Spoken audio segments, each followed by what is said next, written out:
Welcome to the Surviving BPD Relationship Breakup Podcast. If someone in your life has BPD, you know how difficult it can be, and you need to learn how to heal from those toxic relationships. And that's where this show comes in. Expert education, expert knowledge, expert insight, and delivered with compassion and empathy. With your host, counselor and trauma recovery coach, ajmahari. To purchase and book sessions with AJ, go to ajmahari.ca. Now your host, ajmahari. Polyamory and relationships with somebody with BPD? Polyamory is a practice of engaging in multiple romantic relationships with the consent of all people involved. So not to be confused with polygamy, which is the practice or custom of having more than one wife or more than one husband at a time, and relationships. And you might wonder, what? Why?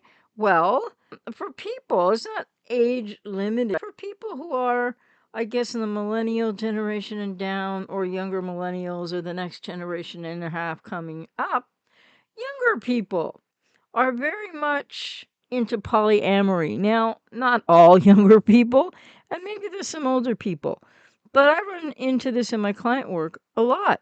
And so I thought it might be helpful to just put this out there for people that might be interested in polyamory or be involved in those type of relationships, which is not to diminish them in any way or judge them. What is it first and foremostly? How does polyamory work, and why doesn't it work, largely speaking, with people with borderline personality disorder or the patterns of said? And I don't think it would work well with narcissists either. I mean, I think the average narcissist might love it, but like any relationship that you're in or might be in or have tried to be in with a narcissist, but I'm going to concentrate mostly on people with BPD, they just don't work, and it's so much about the borderline or the narcissist, and for different reasons. Polyamory and people with BPD gets really intensely even more complicated than trying to be the significant other in a monogamous relationship with somebody with BPD. Polyamory is a form of ethical non-monogamy, and I'm not here to judge, that involves committed relationships between two or more people, and typically romantic relationships. A polyamorous relationship refers to the reality that two people that are partners have the option each of dating other people. So how does a polyamorous relationship work? And why doesn't it work with people with BPD? Because they don't do relationships, period, if untreated or have all the patterns of it not diagnosed. A polyamorous relationship generally involves having the option to date two or more other people at the same time. Polyamory can look different to different people. There are many kind of structures and boundaries that people in these relationships can employ. Each polyamorous person can set their own boundaries based on what they're comfortable with. So some of the most common polyamory structures or structured relationships are polyfidelity. And this is where the partners in a group agree not to have any type of romantic or physical intimacy relationship with people who are not in the group. A triad in polyamory. This involves three people who are all dating one another, can also be referred to as a throuple. A quad, similar to a triad, but a quad is a relationship involving four people who are all dating one another. And then B, this is where one person is dating two different people, but those two people are not dating one another. So they wouldn't be part of a polyamorous triad or quad. So a lot of polyamorous people don't have a structured setup. They simply have multiple romantic relationships going with the flow as they meet new people. Polyamorous relationships can be hierarchical or non-hierarchical. In these type of relationships, a hierarchy means one relationship is prioritized above others. For example, you might be married and consider that your primary relationship, while other relationships are seen as secondary. There's a lot of controversial discourse over whether hierarchical relationships are fair or not, reasonable or not. A study in 2021 found that people in non-hierarchical polyamorous relationships are about as satisfied as those in hierarchical polyamorous relationships. So communication is really key core, even more so in polyamorous relationships, as are knowing what your boundaries are and things of that nature, and your needs. So is there such a thing as infidelity in a polyamorous relationship? Well, polyamorous relationships, just like any other type of relationship, do have boundaries. And if one oversteps the boundaries, the partner or another person involved in a triad or a quad or a group of exclusive multiple partners dating type thing. If the boundaries are overstepped that are agreed upon, your partner might consider it cheating or breaking your relationship agreement. Contrary to popular belief, polyamorous relationships can be healthy. They aren't, quote, doomed, unquote, just because of the very way that they are structured and that they're not monogamous. It's very possible to have a polyamorous relationship, or many, like polyamorous relationships, that are fulfilling and happy. And so, like monogamous relationships, polyamorous relationships can be healthy or unhealthy, happy or unhappy, depending on the behaviors and actions of the people who engage in them. And this is where it's interesting because there are more people with borderline personality who are getting into polyamorous relating and relationships. And on the one hand, you might think, well, yeah, that makes sense because a lot of people with BPD aren't able to sort of make a commitment and be faithful or consistent with a partner. But consider enter a polyamorous relationship, and now it's not just one person necessarily. Might be an agreement that either person can date other people, or it could be the triad, or it could be the quad, it could be an established group of 3 or 4 people. And the interesting thing about this is that people with BPD can't really manage monogamy, right? So, I mean, lots of people with BPD don't cheat on people or monkey branch, but they can't manage the commitment of an age appropriate, healthy, consistent, congruent adult relationship. And so then you put a person with BPD into a polyamorous relationship, and there's just going to be more jealousy, more of them feeling competitive, more of them feeling abandoned, even though they may say they agree to this, right? It's like the same in monogamous relationships. They're so committed. They so want to be with you. They so agree with this, right? And all of a sudden it's like, no, now they don't feel the same way about you. Come a certain time, like on a Tuesday afternoon, because they got triggered by something emotionally dysregulated, which isn't your fault. It doesn't have anything to do with what you do or don't do. It's happening within them from an unconscious place of repetition compulsion cycles of unhealed reasons why they have BPD, which is often adverse experience, but not in like in 87% of people diagnosed with BPD, but not 100% of people diagnosed with BPD. So more opportunity in polyamory for jealousy, competition, rejection sensitivity to rear its head for people with BPD, feeling like they'll feel like they're not getting enough attention because they don't get enough attention in a monogamous relationship when somebody, and often that's a person with codependency, is trying to give them all the time practically and all that they need or want in a day, let alone day after day, gets very exhausting, and you really can't satiate their needs because their needs are kind of endless. And so many younger people today are in polyamorous relationships, and many end up in a polyamorous relationship that involves like a triad or a quad or a V that includes a group of people or 3 people, so 2 others besides self or 3 others besides self or 4, or like a group that might not be limited by number, but that is established at that group that you only everybody agrees to only date and have relations, etc., within that group of people. People with BPD really don't have the communication skills, the boundaries. Let's start with they really don't know themselves, right? So then they don't have the communication skills or the boundaries or the stability really to be in a polyamorous relationship. So it's going to really kick up their jealousy, their rejection sensitivity, their fear of abandonment, potentially fear of engulfment as well, because they do swing between those two things. And then the major defense mechanism in borderline personality disorder is splitting. And so what would that look like if you were in a polyamorous relationship and let's say there's, I don't know, a man, I'll just use this example.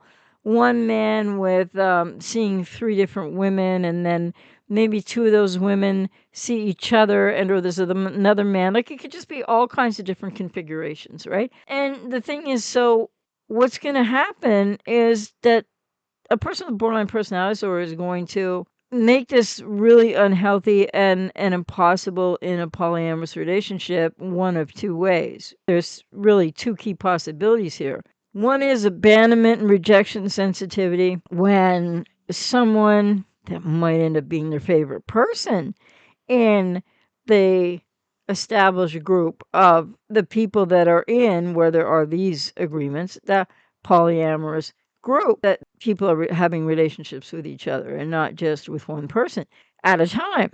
Then the borderline is going to feel in the way that they can feel so much less than. They feel in the one down position, and that's why they overcompensatorily seem to sometimes be a little bit like a narcissist when they flip over to that defense place of like now they're trying to be the one up and they have to make you feel bad. And they don't always consciously do this, but rejection sensitivity and fear of abandonment makes it really hard for people with BPD to flow with polyamory.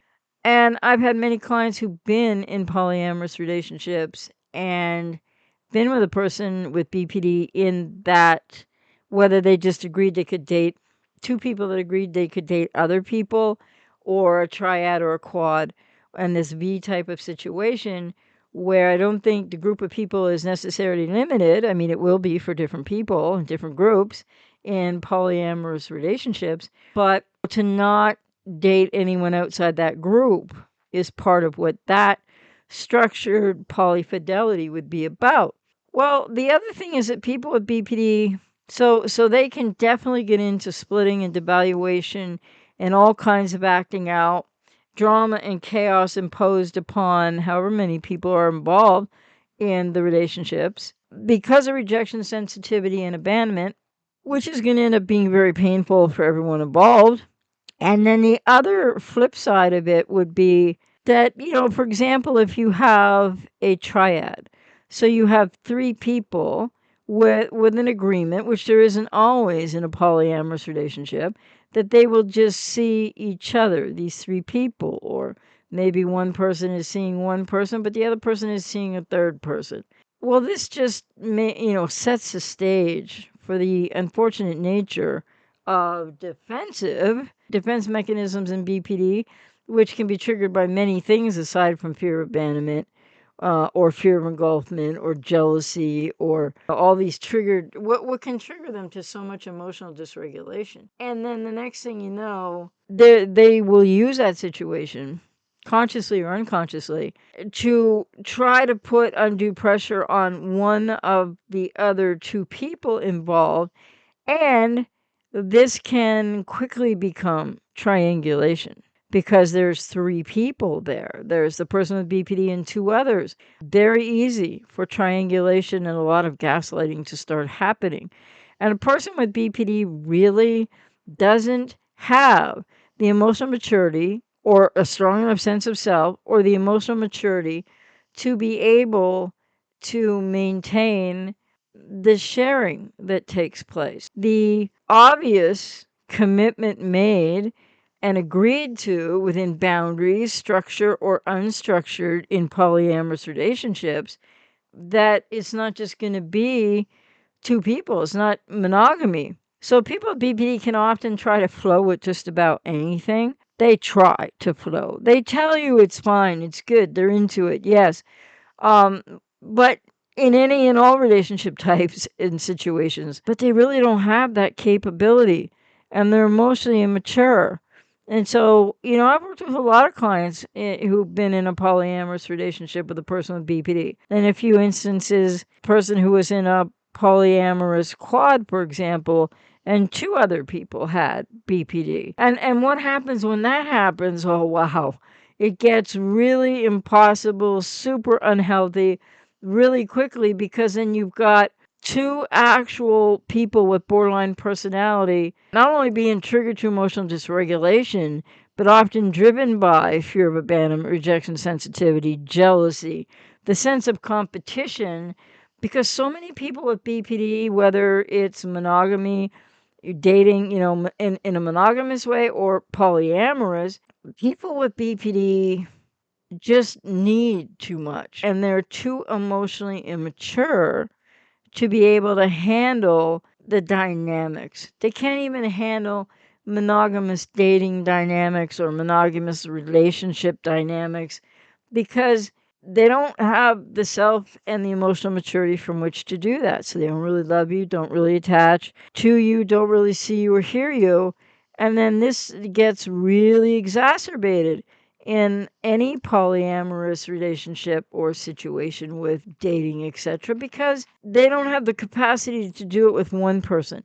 And then the other issue often with people with BPD involved in polyamory or polyamorous relationships is that they will then, with hyper aspects to their physical relations and needs, etc., they may well break down they will crash the boundaries of the triad, the polyamory triad or quad, or B, so group, or even just an agreement with one other person that each of them can date others. They will take advantage of that in a way that will supersede the boundaries of the polyamorous relationship. And so people with BPD notoriously untreated, right? Or if they have all the patterns of BPD undiagnosed, even, which means untreated too, they can't handle, don't understand, don't have the capacity to deal with other people's boundaries. So that gets that really difficult for people with BPD in a monogamous dating situation or relationship. It gets infinitely more complicated for them, and they will then be affecting and increasingly hurting more than one person at a time. Not that I think that it's okay when people with BPD, each person with BPD, not all, but many, are hurting one person at a time because they're just not aware enough of self. They don't know the difference between self and other. And when they're in and trying to be in polyamorous relationships, there's just so many ways that this goes sideways and collapses, and then many more people are affected depending on how many people, polyamorous people, might be dating at a certain given time, what the relationship structures are like, what's agreed to, what's not agreed to.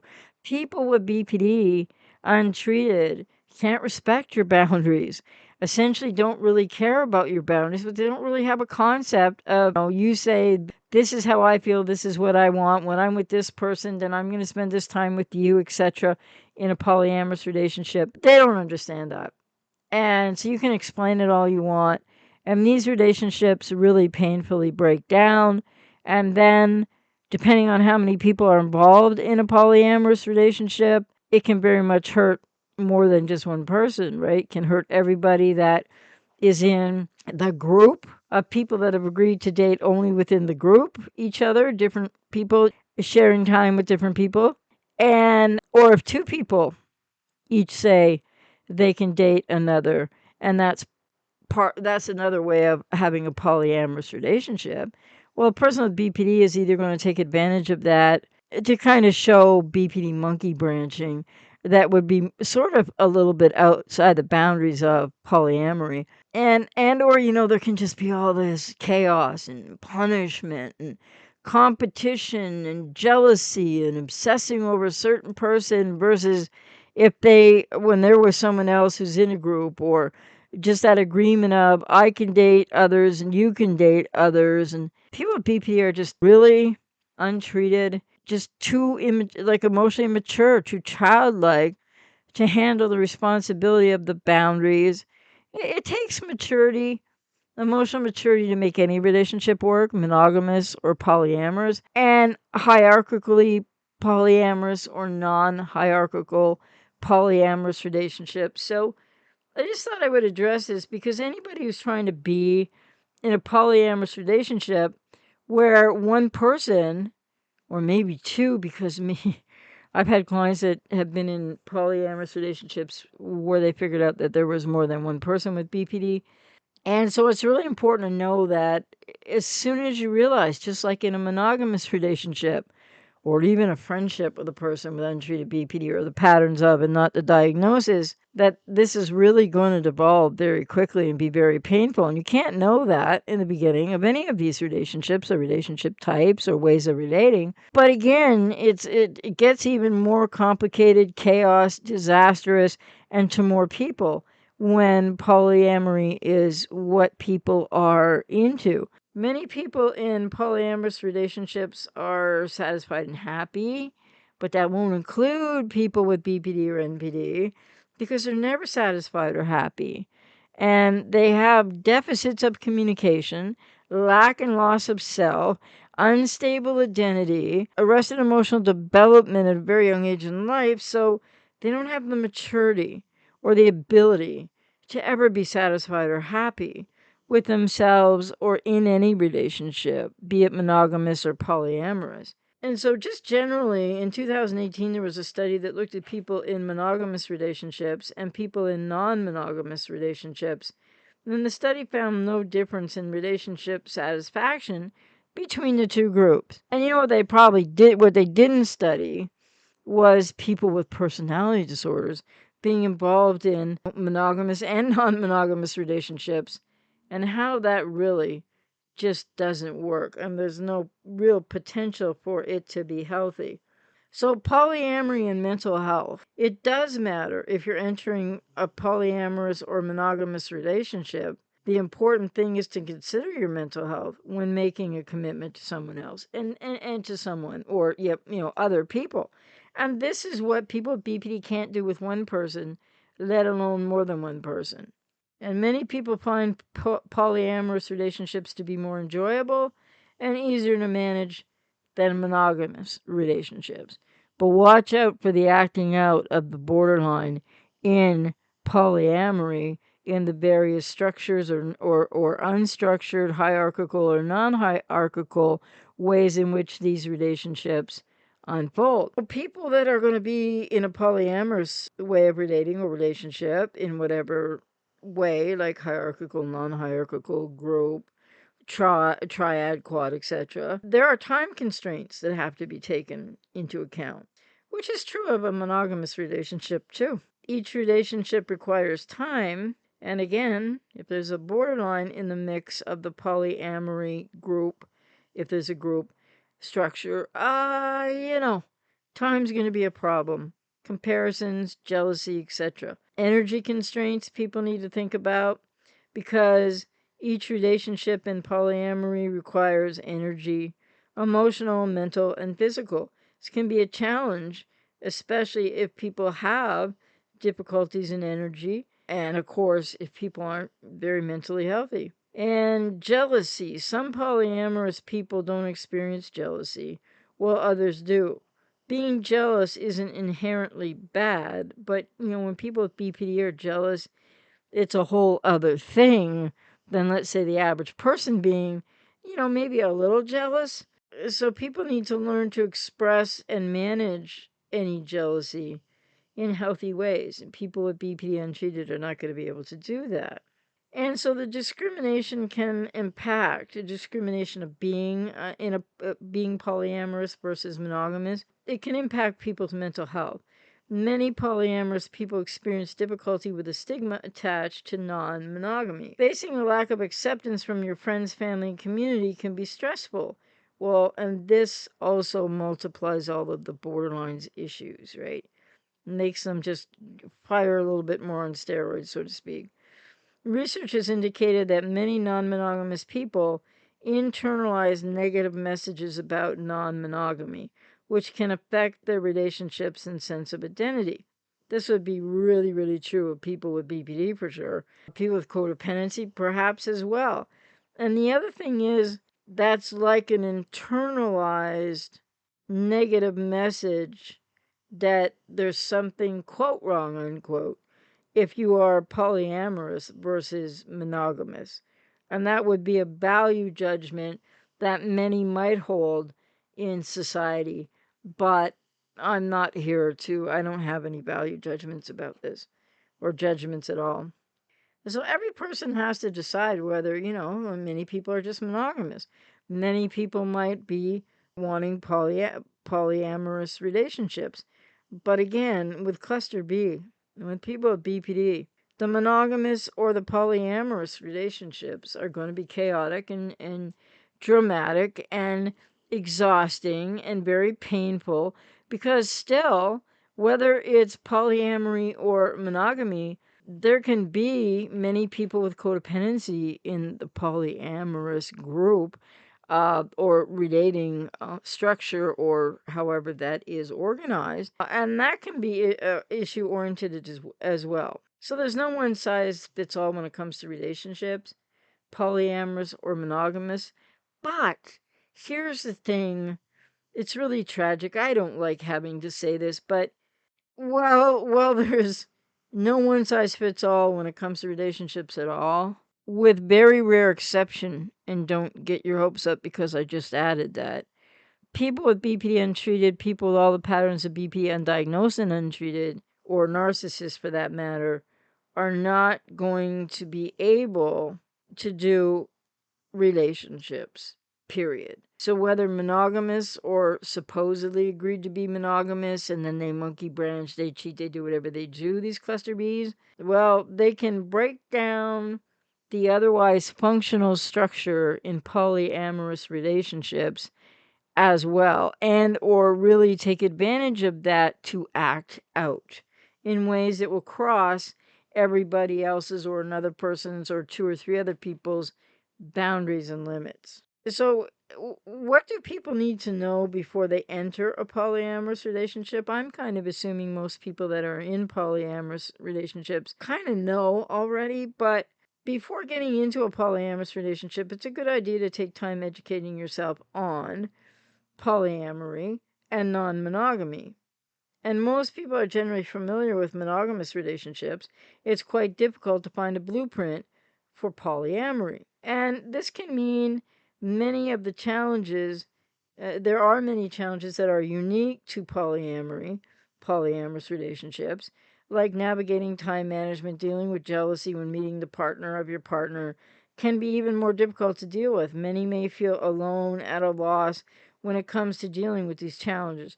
People with BPD will make this inherently impossible, because the other really sad and tragic thing about people with BPD, or the patterns of it, not diagnosed, but either group not being treated, is that they really don't know how to be in a relationship. They don't see you, hear you, attach you, etc. But and it gets worse in polyamory, right? The acting out and the push pull, it just creates like a really unhealthy and painful dynamic for anybody within the polyamorous, like, structured group, or just whomever people are also dating. And I think too that, the communication that's required in a monogamous relationship, even, but in polyamorous ones too. I'm not saying polyamorous ones are that much more complicated for people that really flow and want to be in a polyamorous relationship.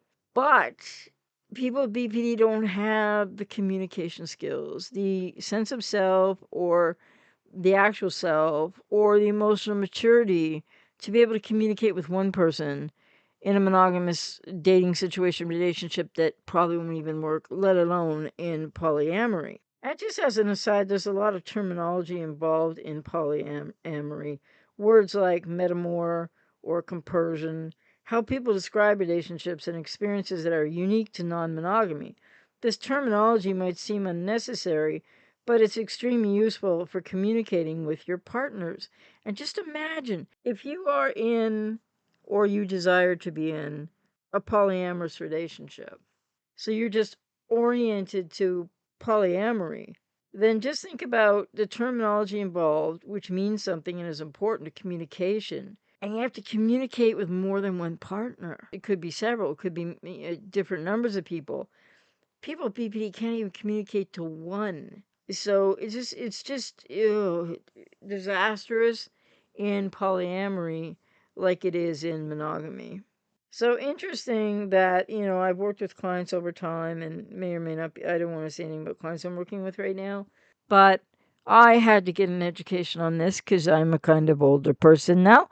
And, I'm sure this might have been going on when I was younger, but I wasn't exposed to it. Polyamory wouldn't be, I'm kind of like somebody who's into monogamy, right? But that's just that's me.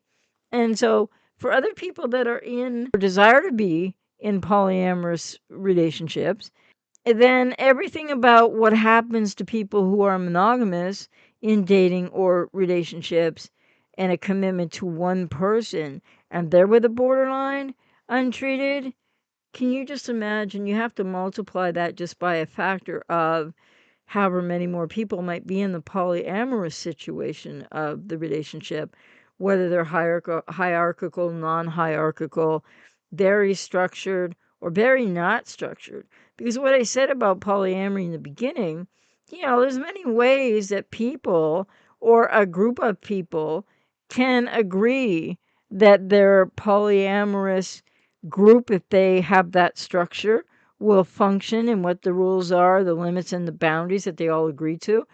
And, kind of like conversely, there can be many people that are polyamorous who don't really ever have the structure of a group or how many people or any tacit agreement about anything other than I can date other people. Sometimes it might be another person at a time. Sometimes it might be other people. So I'm dating you and I'm dating other people and other people I'm dating are dating other people, and you could date some of them or you could date different people. And what clients have told me and how these relationships in polyamorous relationships just get so painful and so untenable.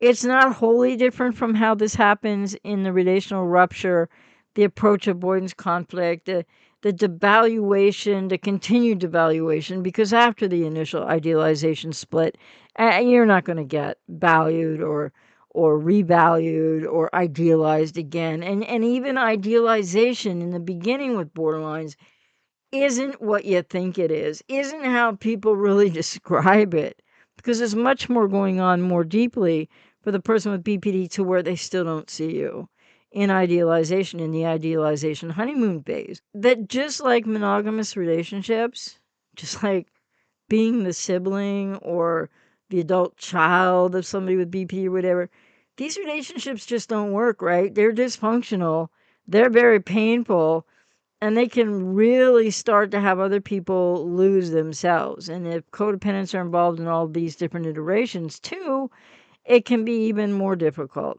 as well as when there's a borderline involved. So, if you are a polyamorous person, maybe you've never heard of BPD before, and then you encounter a person with BPD in someone that you date. And it's really important, or more than one person that you date at a time, it's really important to get help and just know that at least I can say I'm out here to work with people in these polyamorous relationships and what's going on, because the dynamics are much more complicated because there are multiple dynamics. And there are fluctuating dynamics between two people in a relationship or dating when one person has BPD. But in a polyamorous way of relating, whether it's group structured or not, hierarchical or non-hierarchical, there it just gets all more complex because there may be varying different numbers of people involved. People with BPD can't do this. They don't have the emotional maturity.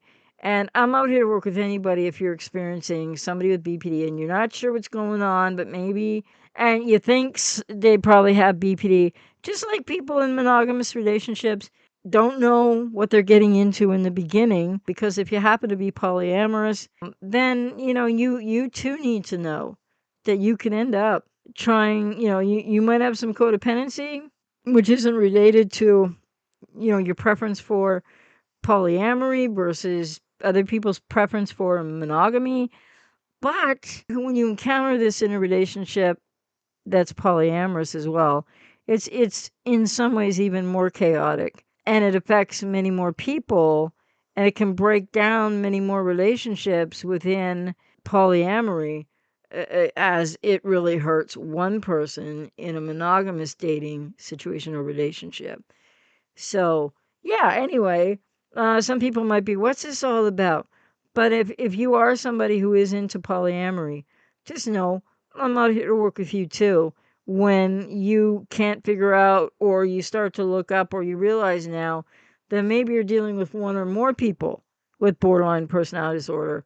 Like I said, whether that's in a structured V or a triad or a quad in polyamory, or whether it's just that you don't have an agreement about how many people. Like, it's okay. The agreement is kind of like, I can date this, more than one person, more than just you might say to the person. And some people don't have a limit on that. So some people might be dating 3 or 4 people, or have relationships with 3 or 4 people and the other person. And if the other person is a borderline, wow, it's going to be a lot of chaos and drama, a lot of heartache and pain.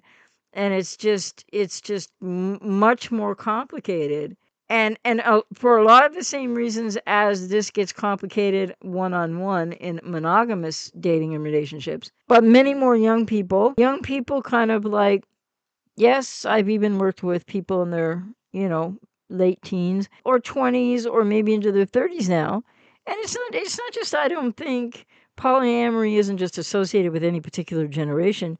But from my experience in working with more than a few clients who are polyamorous, and ran into people with BPD in different and difficult undoing of dynamics and mess and chaos all over the place, which was very painful, and for more than one person at a time. That seems to be younger generations, but it doesn't matter, because anybody at any age could probably prefer polyamory over monogamy.